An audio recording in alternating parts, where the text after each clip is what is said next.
아까 말했던 전에 했던 내역을 봤는데 영어가 안 돼도 괜찮겠다라고 생각을 했대. 예, 엔지니어니까 좀 가능했던 것 같아. 그래서 실제로 일을 하다가 팀에 들어갔는데, 나하고 크게 차이 안 나는 영어 실력을 가진 사람들이 많았어, 생각보다. 근데 이제 엔지니어니까는 다른 개발 랭귀지 있잖아. 개발 언어라는 또 다른 이제 커뮤니케이션 도구가 있으니까 그걸로 사람들이 이제 막 대화를 되게 많이 했거든. 그래가지고 딱히 문장이 막 길지 않아도 그냥 코드를 보여주고 이 코드 문제가 있는 것 같아라고 얘기하면은 사람들이 대부분 다 캐치업해서 이렇게 일이 되기도 했거든. 그러니까는 팀에 이미 영어가 그렇게 능숙하지 않은 사람들 왜냐면 거기에 팀 안에 오지도 없었고, 브리튼도 없었고, 아메리칸 캐네디안 없었어. 그러니까는 영어가 싱가포리안도 없었지. 그러니까 영어가 퍼스트 랭귀지였던 사람들이 아무도 없었어. 그 팀 안에. 그러니까, 그러니까는 다들 영어가 그냥 다 들쭉날쭉했어. 그래가지고 약간 좀 그런 다이버시티가 좀 있는 팀에 들어가는 것도 좀 그런 영향이 좀 있었어. 좀 운이 좋았지, 그것도. 이게 한 가지 이제 약간 포인트아웃 해주고 싶은 부분은 음, 나도 그랬지만 외국에 나와서 일하는 거를 사람들이 되게 제일 많이 고민하는 게 영어인 거잖아. 그치, 영어를 그치. 못해도 괜찮나요? 약간 이런 질문을 많이 하는데, 근데 내가 느끼기에는 그, 그 사람들이 생각하는 영어가 괜찮나요? 했을 때 시대가 있을 거 아니야? 어, 예전에 외국에서 일하는 사람들은 되게 소수였던 것 같아. 막 1%? 어, 그러니까 음, 되게 소수의 사람들이 외국에서 일을 해야 되는 거면 당연히 이제 영어가 좀 더 중요했었을 때겠지. 근데 지금은 음, 나는, 그러니까 지금은 세계화나 이런 그런 커넥티드 되는 게, 세계가 커넥티드 되는 게 정말 different, another level로 지금 커넥티드 되잖아. 음, 그러다 보니까, 어, 영어는 정말 이제 뭐 정말 필수인 거는 맞는 것 같고, 두 번째로는 옛날에 1%만이 외국에서 일했던 게 지금은 한 막 10% 가까이 같이 외국에서 일을 하다 보니까 그게 우리나라뿐만 아니라 전 세계적으로 그런 현상이니까 영어에 대한 음. 기대치가, 영어를 잘해야 된다는 기대치가 훨씬 낮아진 것 같아. 그러니까 거기에 대한 맞아. 토너런스나 음. 내가 이 영어 이 정도만 해도 얘랑 같이 일할 수 있겠다라고 하는 게 굉장히 낮아졌기 때문에 영어에 대한 음, 중요성은 확실히 외국에서 일하면서 훨씬 음. 준 것 같아. 예전보다도. 싱가포르이 약간 영어가 이 모든 사람들이 다 플루언트한 그런 나라가 아니잖아. 그러니까는 약간의 그 영어에 대한 톨러런스가 좀 더 넓은 것 같아, 다른 나라보다. 특히 뭐 음, 영어가 베이스가 되는 캐나다나 아니면은 뭐 US 같은 경우였으면은 훨씬 더 사람들이 영어에 대한 그 기본적인 그 바가 좀 더 높았을 거라고 생각이 들거든. 근데 확실히 싱가포르는 그런 톨러런스가 좀 더 커서 사람들이 그냥 영어 못해도 의사소통이 되면은 오케이라고 이렇게 생각하는 게 좀 있는 것 같아. 이게 음, 싱가포르에서 일하는 약간의 좀 더 베네핏 같은 거라고 봐. 맞아. 맞아. 여기는 뭐, 그 심슨이 액센트로 차별하는 나라도 있다던데. 걔들은 이제 별 이제 경쟁력이 없을 거야. 왜냐면 커뮤니케이션도 중요하지만 띵킹도 중요하거든. 그렇잖아. 맞아, 맞아, 맞아, 맞아. 말만 잘하는 애들은 되게 말막 하는데, 그래서 메시지가 되게, so what이라고 하는 경우가 되게 많아. 맞잖아. 어, 근데 정말 띵킹이 제대로 있으면 그거를 커뮤니케이션이 조금 더 덜 딜리버가 되더라도 자기 메시지만 되게 클리어하게 커뮤니케이션 할 수 있으면 그게 훨씬 이제 중요하다고 인식되는 나라가 또 이 나라인 것 같긴 해. 싱가포르인 것 같긴 해. 맞아, 맞아. 음.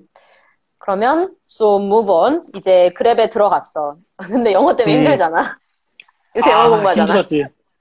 나는 싱가폴 그 입국장 들어가는 때부터서 이 나라 쉽지 않겠다라고 생각했었어. 왜냐면은 나는 계속 UX 악센트로 공부를 했잖아. 근데 싱가폴 딱 입국장 왔는데 싱글리시를 처음 들었어, 난 그날. 근데 이게 같은 영어야라는 생각이 들 정도로 난 처음에 걔가 나한테 중국어를 하는 줄 알았어. 그러니까는 와, 정말 처음부터 커뮤니케이션에 그 입국장에서부터 큰일 났다. 나 이 나라에 어떻게 나 일하면서 프로베이션 기간 내내 영어 못해서 잘리면 어떡하지라고 생각을 되게 많이 했어. 음, 알지, 알지. 음. 근데 뭐 지금은 괜찮아? 지금은 그때보단 나아졌지. 그때보단 나아졌어. 그냥 나아지기만 했어. 조금 더. 근데 사람들이 이게 겁먹을 게 없는 게, 뭐, 액센트가 익숙하지 않다 뿐이지, 사실 익숙해지면 싱가포르 액센트만큼, 뒤에 들어오는 거 없어. 맞아. 언더스탠드 하기 클리어한 게 음, 없잖아. 맞아, 맞아. 딱 지금은 싱가포르 악센트하고 인디언 악센트가 제일 편해. 인디안 액센트. 팀원들이 인디언들이 워낙 많으니까는. 음, 그래, 영어는 결국에는 영어를 마스터해야 되겠다고 생각을 하지 말고 커뮤니케이션을 잘해야겠다는 데 목적을 두면 내가 얘가 하는 말을 잘 알아듣고 내가 원하고자 맞아, 하는 맞아. 말을 잘 딜리버 하겠다는 것에만 집중을 하는 게 훨씬 더 맞는 어프로치인 것 같아. 음, 음, 맞아, 이런 맞아. 의미에서, 씨발, 무슨, 어, 뭐, 외국 미드 드라마 보면서 영어를 키운다. 개소리야, 개소리. 미드 보면서 영어 아, 잘해봐야 쓸모가 하나도 없어. 그거 맞지? 가서 미국 아닌 나라를 가면은 그 사람 그때서부터 멘붕 와. 자신이 왜냐면 내가 그렇게 공부했거든. 내가 그렇게 공부했는데, 아, 나도 생전 처음 그래야? 들어본, 당신이 어, 그랬어? 생전 처음 들어본 적도 없는 악센트인데 이게 영어인지 분간도 안 가는 거야. 와, 나 진짜. 호텔 체크인하는데도 한참 걸렸다, 정말. 근데 곧 금방 익숙해지잖아. 금방 익숙해져. 맞아, 싱글리시는 생각보다 되게 빨리 익숙해져. 한 6개월 지나니까는 그냥 뭐, 오케이. 금방 그러면 이제 익숙해지더라고. 자, 이제 그랩으로 왔어. 그랩에서 일한 지 얼마나 됐지? 그래, 일한 지 이제 2년 반 좀 넘어갔지. 2년 한 10개월 정도? 거의 10개월 돼가는 것 같다. 2년 10개월. 어, 그랩이 원래 1년 버티기가 되게 어렵다는 데인데, 일이 너무 아, 첫 해에 많고, 고비가 프로세스가 왔어. 첫 해에 없고. 고비가 왔어. 1년 차 때 고비가 와가지고 아, 너무 힘들더라. 이게, 이게 베이스가 말레이시아 베이스 회사고 사업주가 이제 화교잖아. 그런데 이제 로컬 컴퍼니인데 사업주가 화교면 그만큼 일을 많이 시킨다라는 속설을 듣기는 했어. 근데 그랩이 당시에 웨스턴들이 많은 회사긴 했는데 그렇게까지 웨스턴의 비율이 많은 회사가 아니었어. 그래가지고 이제 어, 와도 차이니즈들이나 이제 메인랜드에서 온 사람들이나 아니면은 이제 말레이시아에서 같이 넘어온 사람들 그런 사람들이 주고 또 엔지니어들 중에서는 비엔나미즈도 되게 많았어. 근데 비엔나미즈도 되게 열심히 일하거든. 거의 근면성실로 따지면은 제대로 근면성실 따지면은 한국인 맞먹는 나라가 비엔나미즈라고 생각하거든. 근데 음, 그 사람들이 그렇게 드라이브를 하니까는 이게 회사에서 엄청 불만이 많았어. 근데 나는 그 팀 한가운데 있었거든. 그러니까는 회사에서 그 압박이 너무 심해가지고 이탈자들도 많고 그러니까는 1년 반쯤 지나고 나서 우버 인수합병할 때쯤에 회사 컬처를 바꾸는 거를 되게 작업을 많이 했어. 그래서 지금은, 지금은 좀 이게 약간 웨스턴 문화에 많이 가까워졌지. 누가 베트남 멋지대. 이 하드워킹 하고 싶은 사람 누굽니까? 보바몬.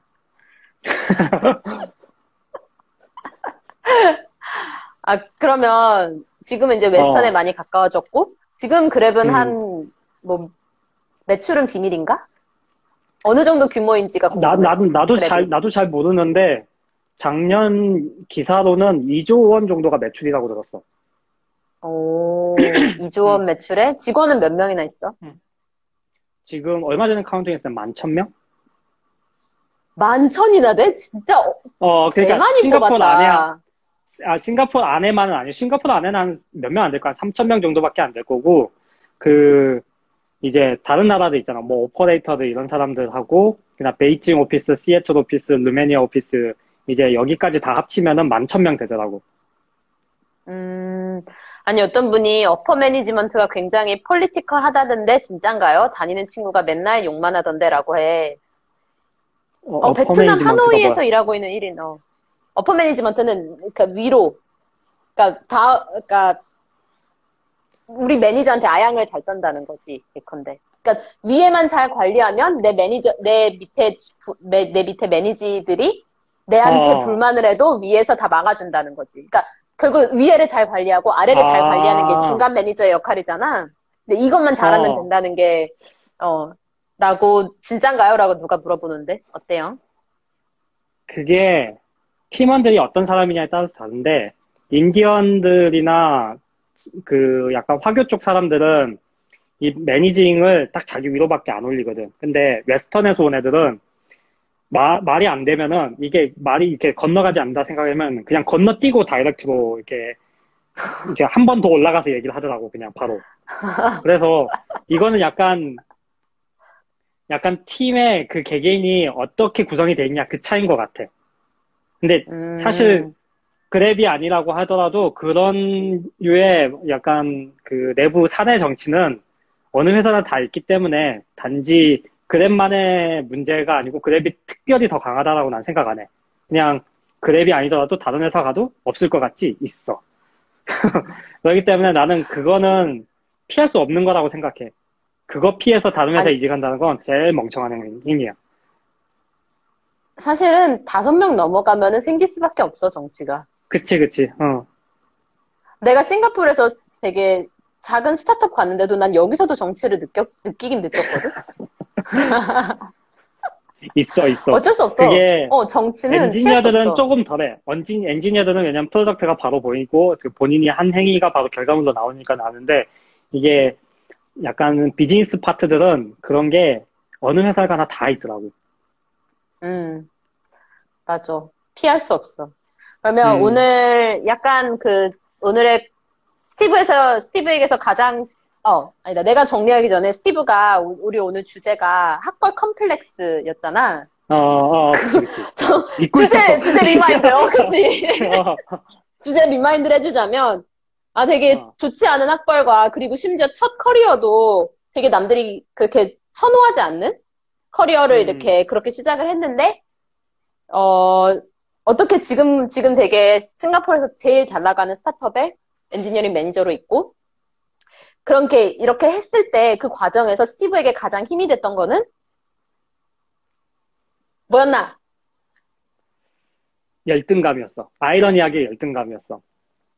어, 왜냐면은 내가 저 잘 나가는 사람들과 실제로 대화를 해보면은 큰 차이가 없어. 그냥 내 커리어가 이랬었다라는 생각과 저 사람은 저 커리어가 저래서였기 때문에 좀 더 폭넓은 걸 가지고 있지만은 실제로 베이스라인에 가지고 있는 개개인의 능력치로 보면은 저 사람과 내가 차이가 없는 걸 느꼈어. 같이 그 스터디를 하거나 발표하거나 그러면은 그런 게 느껴지거든. 그러니까는 근데 왜 쟤는 저만큼 좋은 대우도 받고 저렇게 좋은 커리어를 쌓지? 였는데 백그라운드가 되게 좋은 거야. 뭐 좋은 학교 들어가서 좋은 커리어 패스로 시작을 했고 그게 계속 차곡차곡 쌓여서 여태까지 온 거고 나는 그냥 대충 살았으니까는 그냥 이렇게까지 여기로 그냥 흘러 들어온 거고 그러니까 그게 되게 내 자신한테 너무 그 열등감이 내가 이 정도밖에 안 되는 사람인가라는 것과 내가 저 사람들을 이겨보고 싶다라는 그 생각이 되게 많았었어. 그래가지고 그것 때문에 공부를 되게 많이 했었어. 그것 때문에 사실. 그래서 하루에 내가 첫 회사를 3년 10개월, 11개월 다녔는데 그 중에서 2년 11개월을 정말 매일마다 5시간 이상 공부했어. 그리고 어, 정말 매일마다 했어. 따로 뭐 친구들하고 약속이 있거나 그러면은 거의 일주일 전부터 잡지 않으면은 따로 만나지 않았었어. 그래서 그러면서 거의 하루에 5시간 정도씩 공부를 했었고, 스타트업으로 옮기고 나서는 훨씬 더 그게 심했지. 왜냐면은 내가 여태까지 공부한 거를 실제로 프로덕트에 녹일 수 있는 그런 기회가 생겼잖아. 그러니까는 그때 당시에 일이 정말 재밌었어. 왜냐면 내가 공부했었던 것들이 그대로 이렇게 녹여낼 수 있었던 거니까. 그래서 그때는 더 열심히 했지. 그때는 업무도 많이 했었고, 업무 외에 공부하는 시간도 많았었고, 그 외에 또 나는 발표도 하고, 블로그 포스팅도 하고 그래야 되니까는 맨날 새벽 한두 시에 자는 게 일상이었었어. 그리고 뭐, 9시에 일어나서 부랴부랴 챙겨서 이제 회사 가고 막 이런 것들이 되게 일상이었거든. 근데 결국 시작점은 내가 저 사람들보다 못한 게 없는데 왜 난 이래야 되지라는 그 열등감 때문에 어떻게든 저 사람들과 같은 선상에 서보고 싶다라는 그 마음이 컸었어. 그게 여태까지 온 거야. 음, 되게 지금, 왜 이렇게 열심히 사셨냐고, 누가, 왜 이렇게 열심히 사셨냐고 물어봤는데, 되게 좋은 말이라고 하는 공감도 되게 많고, 준용님은 점프를 해야겠다는 자각을 하고 점프에 필요한 것을 꾸준히 하셔서 점프를 이룩하신 것으로 보이네요. 그냥 점프가 아니라 퀀텀 점프를 하신 것 같아요. 근데 내가 어, 한 가지 여기서 되게 꼭 꼭 이렇게 모두에게 말하고 싶은 게 음, 있는데, 저 사람과 나의 대우가 같지 않다라고 했잖아. 음, 근데, 나는 한국에서 약간 느낀 것 중에 하나 뭐냐면, 나나 쟤나 별 차이가 없다. 역량의 차이가 없다는 오케이 수 있는데, 나나 쟤랑 대우가 막 그렇게 차이가 나지 않는다라고 생각할 수도 있다 생각하거든? 음, 그러면은, 우리가 SI에 다녔을 때의 대우와 음, 지금 현재의 대우가 얼마나 차이가 나는지도 말을 해주자. 왜냐면 내가 한국에 있었을 때 직장인과 예를 들면은 뭐 대기업 총수 막 이러면은 엄청 차이가 나는 건 알겠잖아. 아, 근데 사실 어, 직장인들 사이에서도 어마어마하게 차이가 있거든? 근데 그게 음, 한국에서는 그 어마어마한 차이가 사실 되게 크지 않은 편이잖아. 근데 외국에 나오면 그치. 직장인들 사이에서도 굉장히 많은 갭이 있잖아. 그 갭이 얼마나 음, 큰지에 대해서도 말을 해줬으면 좋겠어. SI 회사들은 기본적으로 월급의 총량이 정해져 있어. 왜냐면은 회사에서 따오는 외부 사업들 있잖아. 그게, 어, 그게 금액이 한정이 돼 있잖아. 그러니까 그걸 가지고 그 사람의 월급을 줘야 돼. 근데 기본적으로 서비스를 하는 회사는 서비스가 매출이 잘 나오면은 그 매출만큼을 다시 엔지니어에게 재투자를 할 수가 있어. 그러니까는 음, 기본적으로 SI 회사들은 시작은 클 수도 있어. 시작은 별 차이 없을 수도 있어. 근데 결국에는 커리어가 쌓일수록 그 개인이 가질 수 있는 회사에서 요구하는 재투자가 들어가니까는 그에 따른 개인의 역량의 성장의 차이가 굉장히 크거든. 그래서 이게 처음에는 비슷한데 한 5년 차가 넘어가게 되면은 그때서부터 이제 한국에선 연봉으로 1,000만 원 단위로 이렇게 차이가 벌어지기 시작해. 그러고 내가 최근에 오퍼 받은 회사가 있었는데 한국 회사들 중에서는 어 거기는 1억 3천 정도 오퍼를 받았어. 그 회사에서는. 음, 잠깐 SI랑 비교해서 얼마나 차이 나는지 한 번만 얘기해 줄 수 있어? 그게 SI 회사들은 그 금액을 절대로 못 줘. 내가 예상컨대 삼성 SDS가 대표적인 한국에서 가장 잘 나간 SI 회사거든? 근데 내년차에 삼성 SDS에서 받는다라고 하면은 내가 장담하건대 순수 연봉으로는 7천 가까스로 될 거야. 그러니까 나는 거의 2배 정도를 쿠팡에서, 회사를 얘기해버렸네. 씨발, 어떡해. 어떡,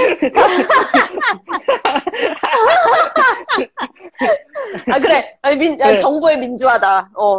그래, 그래. 그 회사에서, 그렇게 서비스 회사에서는 이제 1억 3천을 준 거고, 이제 SI 회사에서는 그 절반밖에 안 되는 그런 정도의 수준밖에 안 되는. 그러니까는 이게 회사에서, 물론 그만큼 요구하는 그 수준도 되게 높아. 되게 높은데, 이게 서비스 회사를 계속해서 다니면은 개인의 이제 회사에서 재투자가 어쩔 수 없이 들어가. 왜냐면 더 좋은 사람을 채용해서 그 사람, 기존에 있던 사람들을 끌어올리든지 아니면 기존에 있던 사람들에게 공부를 더 할 수 있는 그런 여건을 마련해 준다든지 그러면서 이제 그, 재투자가 기본적으로 그러니까 역량의 성장의 차이가 어마어마하게 나. SI 사업들은 어쩔 수 없어. 그냥 만들던 거 똑같이 만들어서 그냥 판에 찍듯이 그냥 만들어서 납품하면은 그걸로 끝. 유지보수는 문제 없기만 하면 끝. 그렇기 때문에 개인의 역량의 성장에 있어서 크게 요구하지 않아. 그냥 이 제품을 유지보수할 수 있는 정도의 역량이면 돼. 나머지는 네가 알아서 해. 이거거든. 네가 알아서 해와 회사에서 재투자를 해서 키워줄게는 엄연히 다른 거야.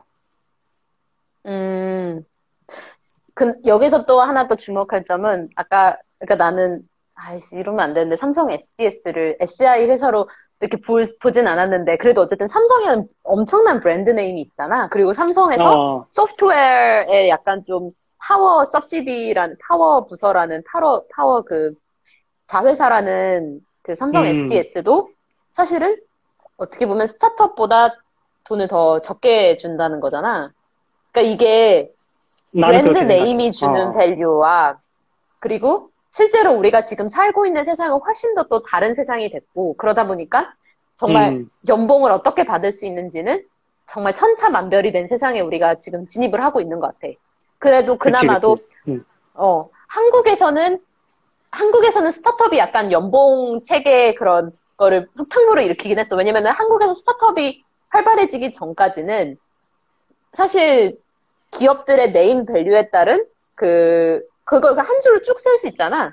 월급이 맞아, 맞아. 당연히 이름이 더 큰 이름이면 월급은 당연히 더 받을 것이고, 뭐 듣보잡이면 월급을 음, 덜 줄 것이다가 됐는데, 지금은 이게 좀 바뀐 것 같아. 아까 심스님이 여기서 마케터도 그 정도 받을 수 있당이라고 얘기했는데, 이게 단순히 엔지니어뿐만 아니라, 이제 더 이상 브랜드 네임 이퀄 월급이 되지 않는 시대가 왔고, 그리고 직장인들의 월급이 이제 더 이상 이렇게 약간 박스에서 쳐져 있는 게 아니고 되게 그게 정말 두세 배까지 넘게 차이가 날 수 있다는 것도 되게 음, 다른 시대인 것 같긴 해. 맞아, 맞아.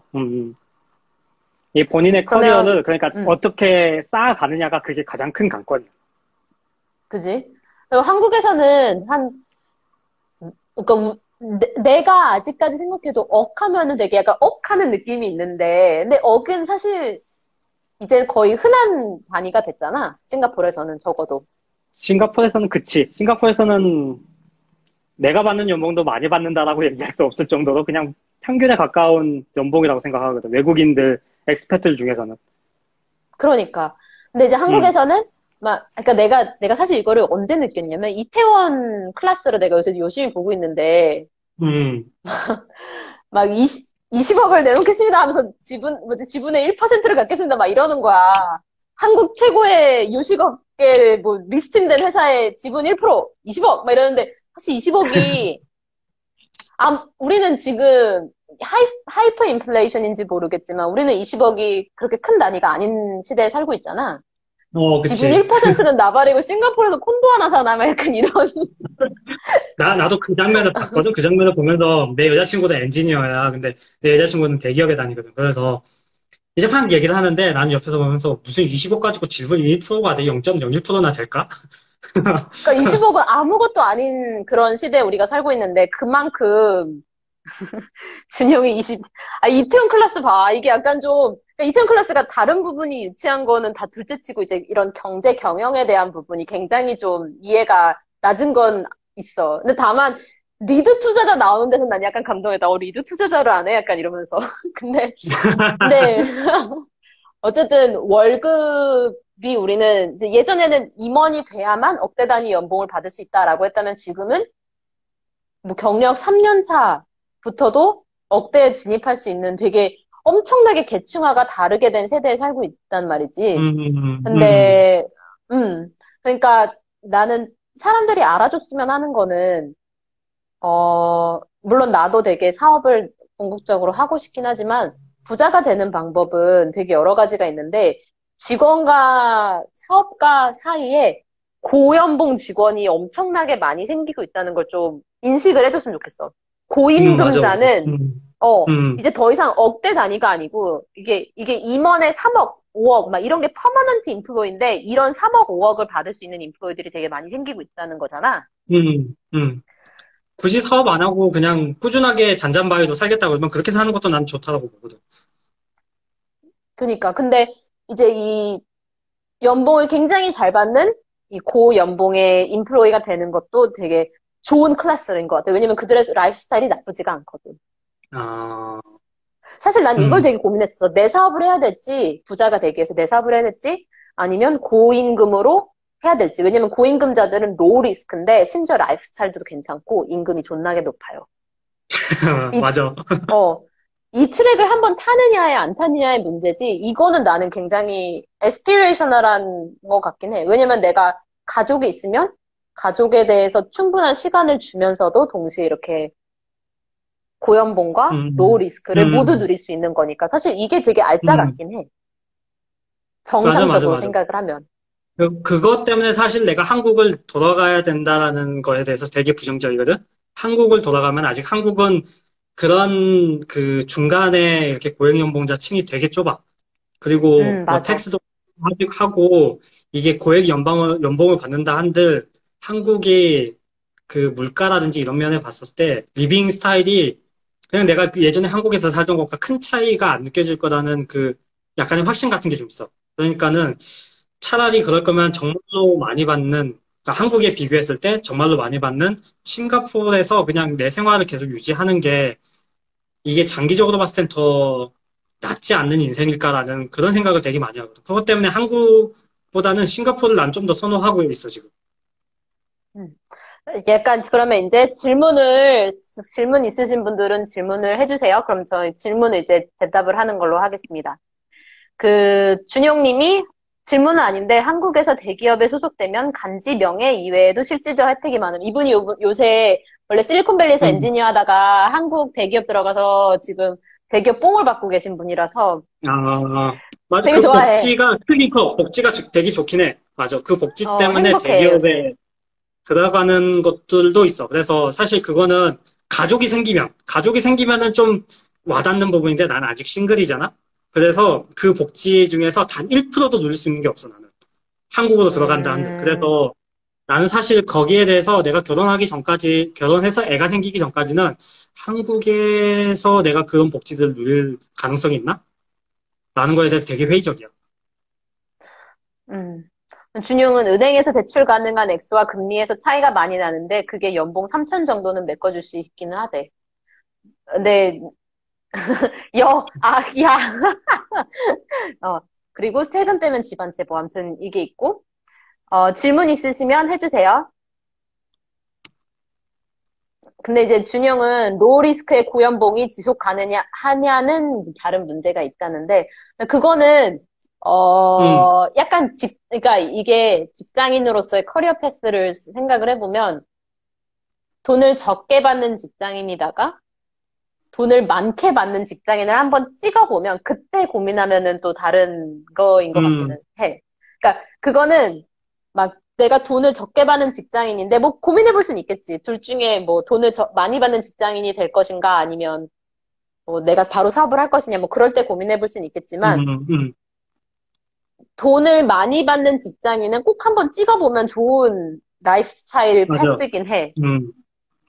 그리고 응. 나는 이게 한국에서는 나이를 먹으면 그만큼 직급이 올라가야 된다는 압박감이 있는데 사실 외국에서 일하면은 내가 이 정도 선이면 됐어라고 하고 더 이상 승진의 욕심을 안 내면은 그냥 딱 그 자리에서 머무르는 게 가능하더라고.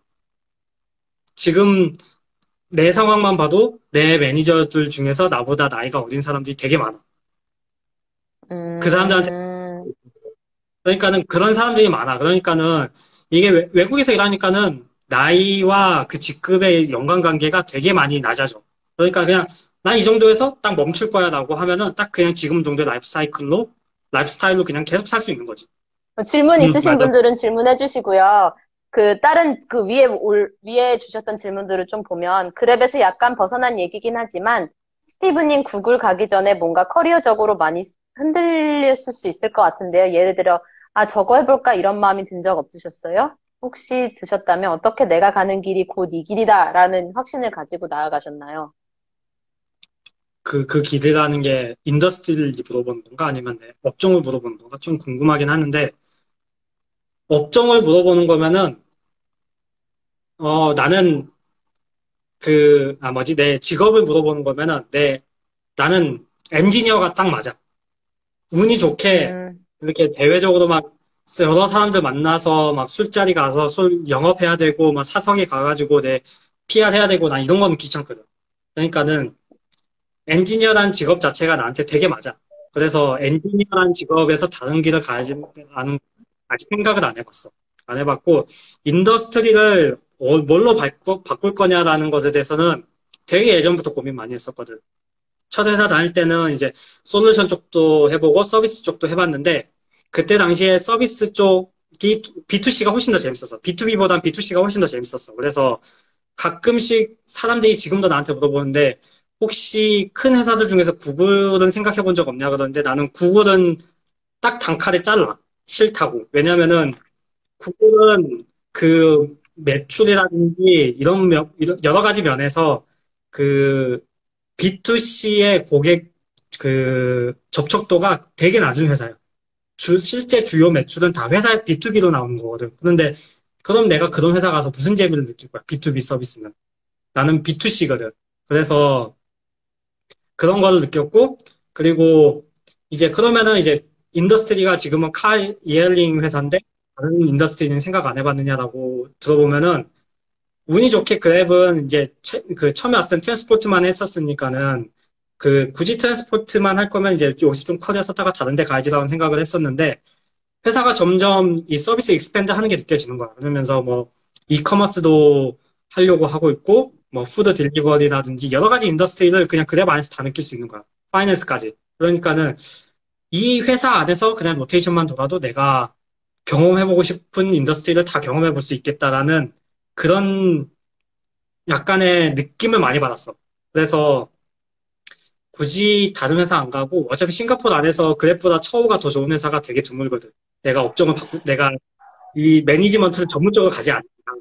그러니까 엔지니어로서는 사실 그랩이 로컬 컴퍼니 중에서는 싱가포르 안에서는 거의 최상위에 가까운 상황이야. 그래서 옆으로 간다 한들 뭐 월급 1,000불 정도 차이나 나겠지. 그러니까는 사실 그 정도까지 위험을 감수하면서 내 레퓨테이션을 다시 쌓고 그럴 건 없고 내가 가고 싶은 인더스트리가 이미 회사 안에서 다 구축이 되어 있으니까 그냥 그 안에서 간접적으로 느끼는 것도 상관없겠다는 생각이 들었어. 그래서 아직도 그랩이 아닌 다른 회사는 잘 생각을 안 하고 있어.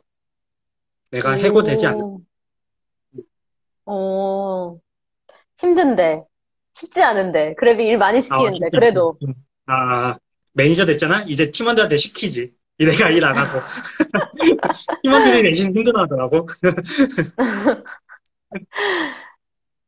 그러면 또 다른 질문을 봅시다. 근데요, 우버는 지금 약간 망테크 느낌인데 그랩은 좀 다를 수 있을까요?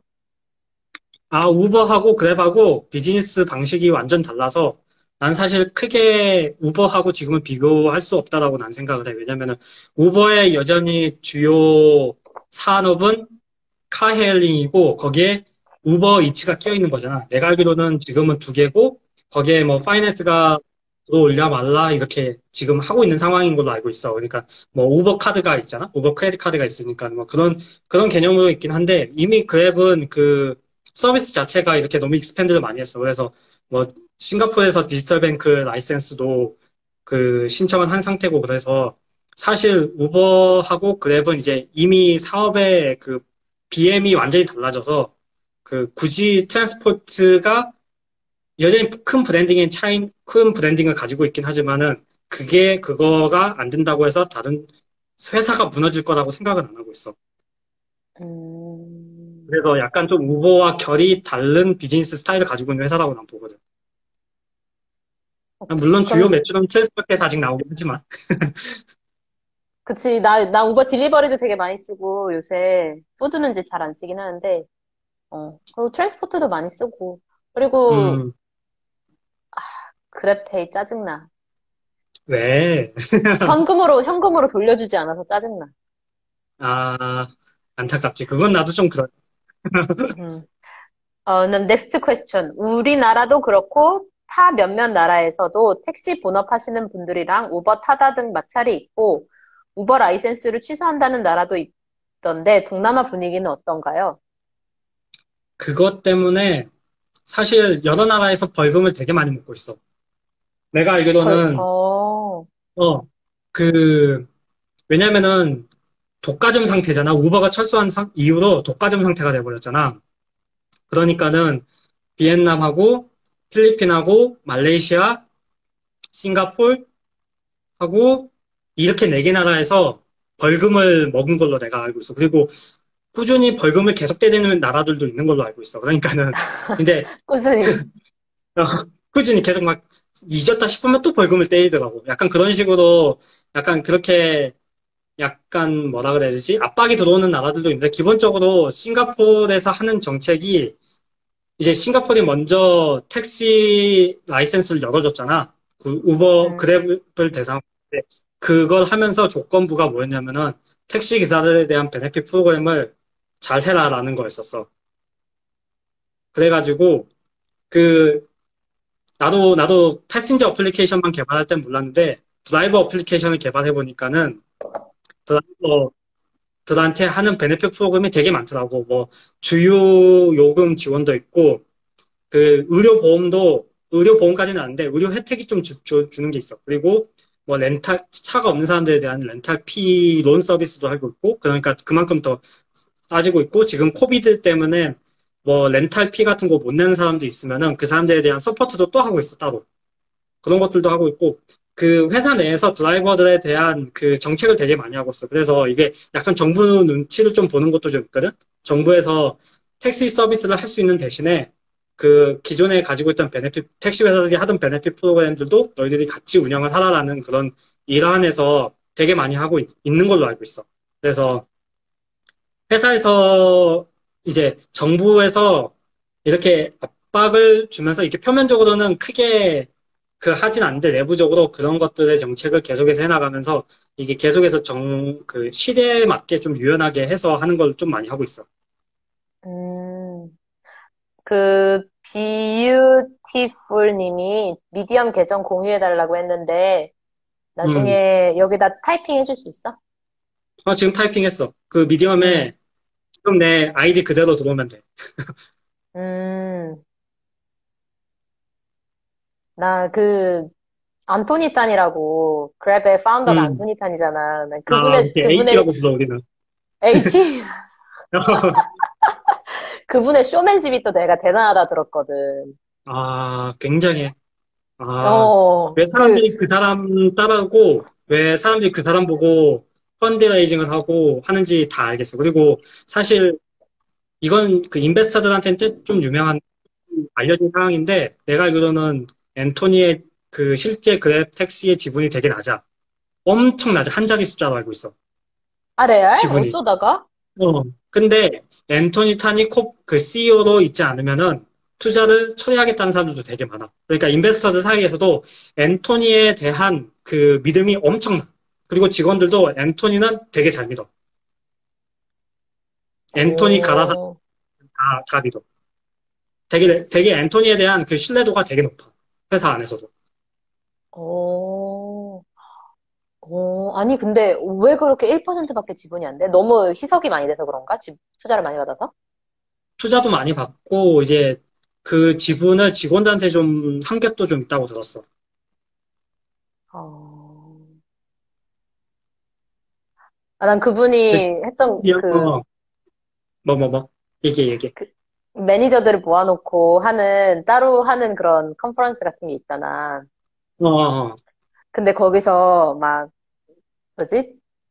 장애가 있으신 엔지니어인가? 아, 장애가 있으신 엔지니어가 아니라 드라이버 분이 이거를 어. 이렇게 그거를 하면서 이분이 원래 그랩 드라이버가 안 됐으면 일을 하지 못하셨을 텐데 그랩 드라이버가 됐다고 하는 음. 그런 되게 하트워밍한 이런 걸 소개하면서 스테이지에서, 잠시만요. 이거 알지? 우는 거, 그거를, 아, 그거 시전을 하셨다고 내가 들은 적이 있거든. 그래? 잠시만요. 근데 나도 사실 그거는, 나는 사실 돌아다니면서 몇 번 봤어, 그 드라이버들을. 그러니까는 그 휠체어 전기 타고 다니면서 배달하는 그랩푸드 드라이버들 좀 봤거든. 근데, 음. 야, 사람들 진짜 그랩 아니었으면 어떤 일을 하고 있었을까라는 생각 되게 많이 하긴 해. 감이 안 잡혀. 그 어, 사람들 도대체 무슨 일을 했을까라는 거에 대해서. 택시 기사는 못해? 택시기사는 그 사람들이 휠체어 타고 다니는 것 자체 하체가 못 움직인다는 거잖아. 그러니까는 드라이빙을 하려면 장애인용 차로 이게 개조를 해야 되는데, 싱가포르는 모든 게 다 비싸잖아. 차에 관련된 거는.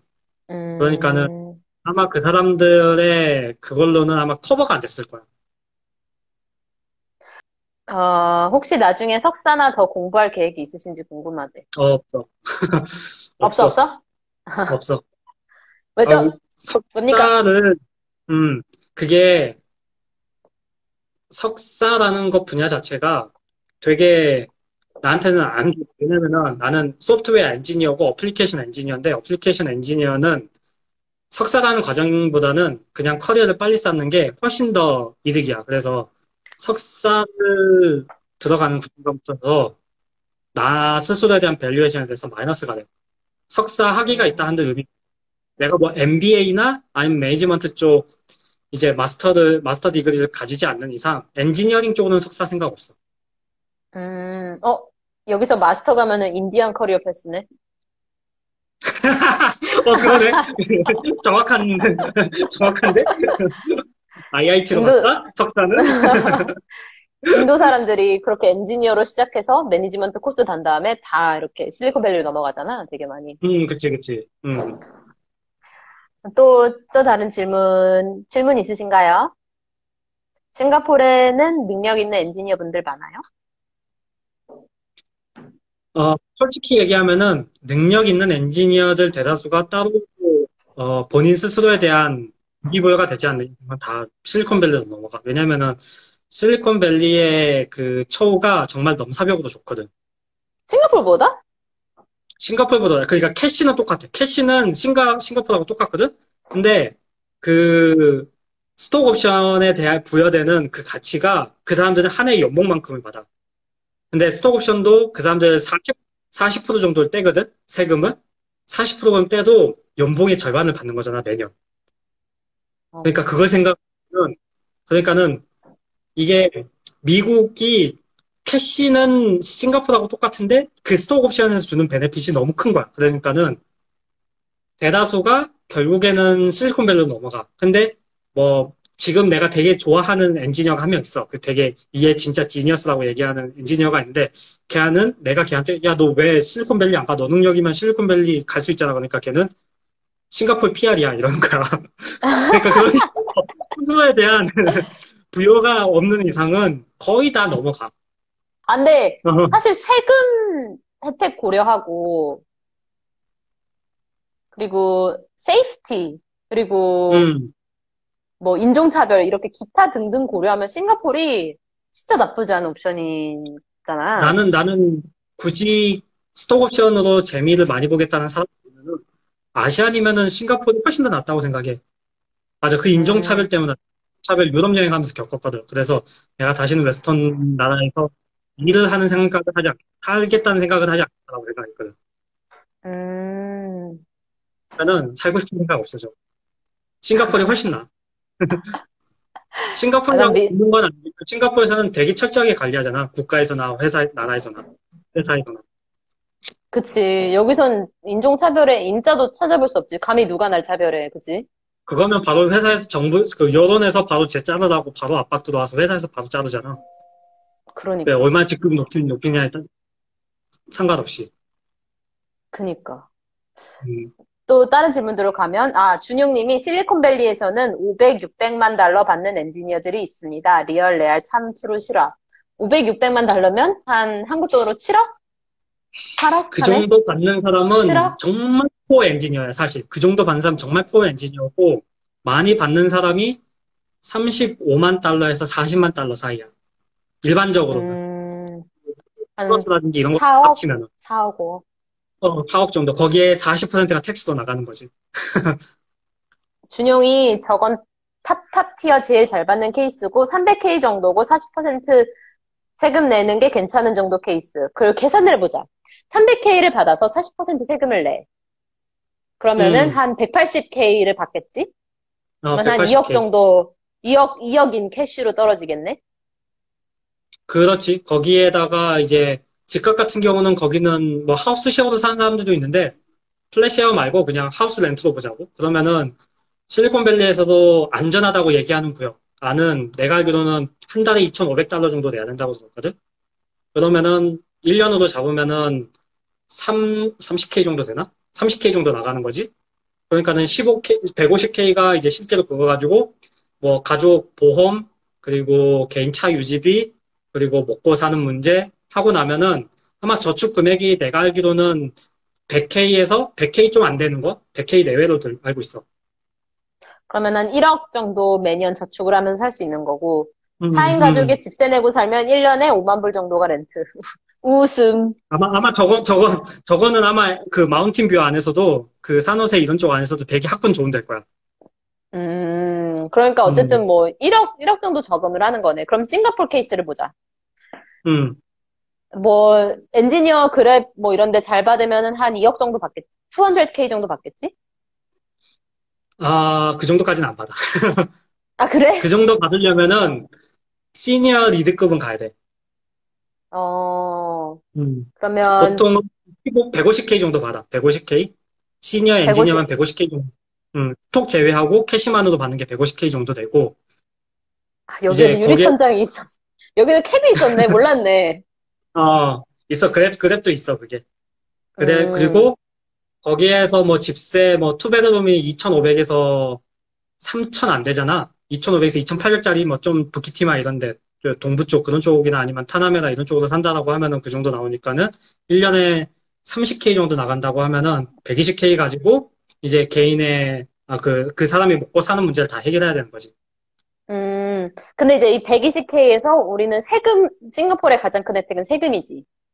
세금이 없지. 세금이 아마 그 정도가 나가면은, 어, 세금이 100, 많아봐야 한 20K?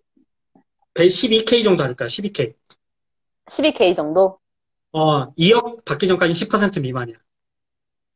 아, 그러면 세금이 10%밖에 안 되는 거네. 미국의 40%에 10%안 됐고 비해서. 아마 150K면은 내 기억에 내가 그 정도 세금을 작년에 냈는데 12K인가 냈어.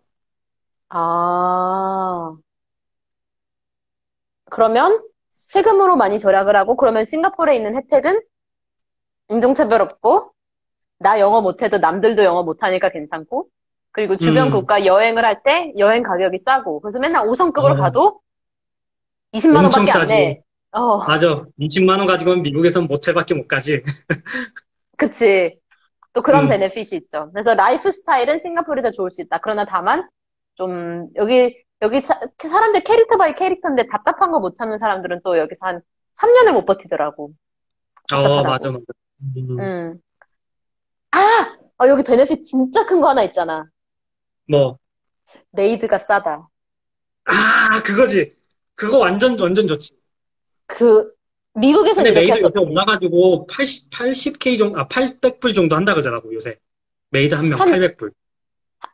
집에서 거주하면서 나의 집안일을 모두 해주는 분이 한 달에 800불. 한국 800불. 돈으로 한 70만 원. 70만 원. 그치. 그것 때문에 그래서, 애 음. 학교까지 싱가포르에 살겠다는 사람도 되게 많아. 그래서 여기서 사실 이 메이드 시스템에서 가장 혜택을 받는 사람들은 자녀가 있는 집들이지. 그치. 그리고 PR이면은 이제 그런 걸 통해서 이제 애 학교 등하교도 메이드한테 시킨다 그러더라고. 본인은 집 출근하고, 출근하러 나가고. 그러니까 이게 되게 내가 느끼기에 가장 큰 차이 중에 하나였던 게 그러니까 미국으로 갔던 그 사람들은 부부 중에 둘 중에 한 명만 일을 하는 경우가 많거든. 대부분은 남자가 일을 하지만 대부분 H1B의 비자 그 제약이 가족 중에서 딱 한 명만 일할 수 있어. 비자 소유자만. 근데 싱가포르에 온 사람들을 보면은 어떻게든 파트너가 일을 구하기가 좀 약간 쉬운 편이고 비자만 있으면 그치? 그래서 어떻게든 둘이서 같이 일하는 경우가 훨씬 더 많은 것 같아. 맞아. 보통은 그게 음, 일반적이지. 그리고 싱가포르에서 일을 하지 않는다는 것 자체가 금전적으로 어마어마한 기회비용을 날리는 거야.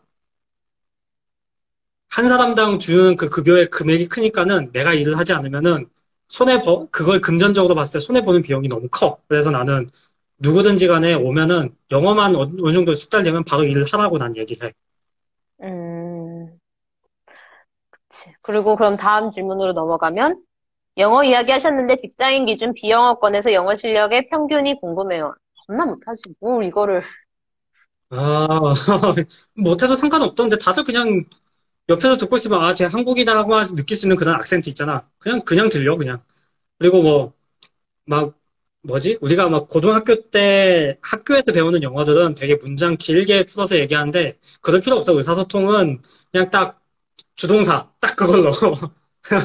그래서 나 뭐 하고 싶어. 너 이거 했으면 좋겠어. 확인해 볼게, 렛미챗. 뭐 이렇게 있잖아. 세 단어에서 네 단어 안에서 모든 업무용은 테크 엔지니어들은 그 네 단어, 다섯 개 단어 안에서 모든 대화가 가능해. 음, 중요하지 않다. 본인이 세일즈라든지 이런 쪽이면 당연히 플루언트 수준으로 해야지. 근데 엔지니어 수준이면은 사실 다섯 단어 안에서 다 의사소통이 되는 것 같아. 그래서 난 여기에 대해서 말을 하고 싶은 거는 만약에 인터뷰를 봐서 나한테 오퍼가 나왔을 정도면 걱정하지 않고 와도 맞아. 되고, 사실 영어 걱정을 해서 뭐 지원도 안 한다 이런 거는 진짜, 그러니까 고민을 하기보다 액션을 했으면 좋겠어. 나 그것 때문에 처음에 넘어왔을 때 레퍼를 되게 많이 줬거든. 근데 사람들이 아무도 그거를 안 하는 거야. 나 해외에서 취업하고 싶어요라고 상담이 와서 상담을 해줬는데 그 다음 액션이 없어. 그래서 내가 그러니까. 그다음부터는 레주메 들고 오면 상담해주겠다고. 영문 레주메 준비해 오면 상담해주겠다고 난 그래. 그래서 그다음 음, 너무 그게 노이즈가 너무 많아. 그게 아니 저 사람한테 뭐 설명해 주려고 내가 1시간을 넘게 썼는데 그 다음 액션이 없어. 지원했냐? 아직 영어가 안 돼서요. 이런 소리 하고 있으면은 너무 스트레스 많이 받아. 맞아. 그러니까 이게 뭐 나한테도 막 뭐 PNG 어때요? 막 어떻게 인터뷰 어떤 거 준비해야 되나요? 라고 물어보는데 지원도 안 하고 그거를 물어보면은 음, 적어도 인터뷰 단계는 가야 뭘 도움을 줄 수 있는데 그지, 그지. 인터뷰도 가기 전에 떨어지는 경우가 많거든요. 그러니까 사실은 액션을 좀 하고 했으면 좋겠어. 왜냐면 액션을 하지 않고 음, 고민만 하면은 해줄 수 있는 말이 별로 없어. 맞아. 그리고 그냥, 내가 아무리 음, 조언을 해준다 한들 인터뷰 단계도 못 가면 그게 다 허사야. 맞아. 사실 그러니까 그런 류의 그 고민 상담들이 되게 많아가지고 그 이후부터서 웬만하면은 얘기를 안 해줘, 그냥. 대답을 안 해줘, 웬만하면은. 진짜 레즈메 들고 오는 사람들 아니면은. 아니면은 질문이 되게 클리어하든가 제가 인터뷰를 음, 붙었는데 주로 어떤 질문이 나오나요? 라고 하던가. 음, 그러니까 뭔가 좀 액션으로 음, 넘어갈 수 있는 고민을 하는 음, 게 중요할 것 같아. 맞아. 최근에 되게 인상 깊었었던 분 한 분이 있는데, 신입이었는데, 한국에서 커리어를 아예 쌓지 않았어. 엔지니어인데 그 기술 개발자 학원 출신이어가지고, 거기에서 공부하고, 이제 한국에서 구하려고 이제 잡을 못 구해서, 싱가포르에 와서 잡을 구하겠다라고 하면서, 관광 비자로 와가지고, 그냥 싱가포르로 넘어온 거야. 그래가지고, 그때서부터 음, 링크드인으로 막 회사를, 아무것도 경력도 없는 사람이 나한테 와가지고, 물어보는 거야, 나한테. 근데 이제 그랩은, 주니어는 약간 NUS 같은 로컬, 대학교에서 컬리지 나온 사람들 위주로 뽑거든. 아니면 로컬 사람들 위주나. 그래서, 그랩은 안 되는데, 내가 그 회사를 리스트를 해가지고 했는데, 다행히 하나 붙었어. 두 개인가? 어, 붙어가지고, 비자 절차를 밟고 있는 와중에 지금 이 사태가 나서 아직 못 들어오고 있거든? 대신 한국에서 일하고 있어, 리모트로. 한국 오피스 직원으로. 다행이다. 그래가지고 이거 상황 완료되면 넘어올 것 같아. 근데 어쨌든 그러고 있어가지고, 이제 그렇게 진짜로 오는 사람들은 내가 되게 적극적으로 알아봐 주는데, 액션 없이 그냥 막 물어보다가, 영어가 좀 안 돼요라고, 영어가 때문에 좀 고민 중이에요라고 얘기하면 그냥 거기서 난 커트해버려. 음, 나 무슨 말인지 알 것 같아. 음, 그리고 일본 대학원 나오면 싱가포르에서 취직하기 어떤가요? 이게 되게 제너릭하게 말하기 되게 애매한데, 근데 제너릭하게 되게 어려운데, 적어도 일본 사람들의 캐릭터를 생각해 봤을 때, 일본에서 공부하고 잘한 사람 중에 영어를 잘하는 사람이 없기 때문에 내가 만약에 한국어, 일본어, 중국어를 빼고 한국어, 일본어, 영어를 셋 다 잘한다. 하이. 그러면 비웃었어, 지금. 아니, 아니. 그러면 되게 쉽다. 맞아. 오퍼튜니티가 왜냐면은, 많다. 일본인들이 생각보다 외국으로 나오려는 그런 습성이 좀 없어서, 일본어가 되는 그 비즈니스라든지 그런 쪽 사람들 구하는 게 되게 어렵다 그랬었어. 이 싱가포르 안에서. 그래서 일본어를 가지고 또 여기서 직장을 구할 수 있는 그런 약간 몇 개의 특수한 업종들이 좀 있다고 들었어, 나도. 잠깐, 우리 이제 13초 남았어. 우리 이제 2시간 했어. 스티브님 두 오늘, 시간이나 했어? 오늘 인터뷰 너무 감사했고요. 재밌었어요. 재밌었어. 나도.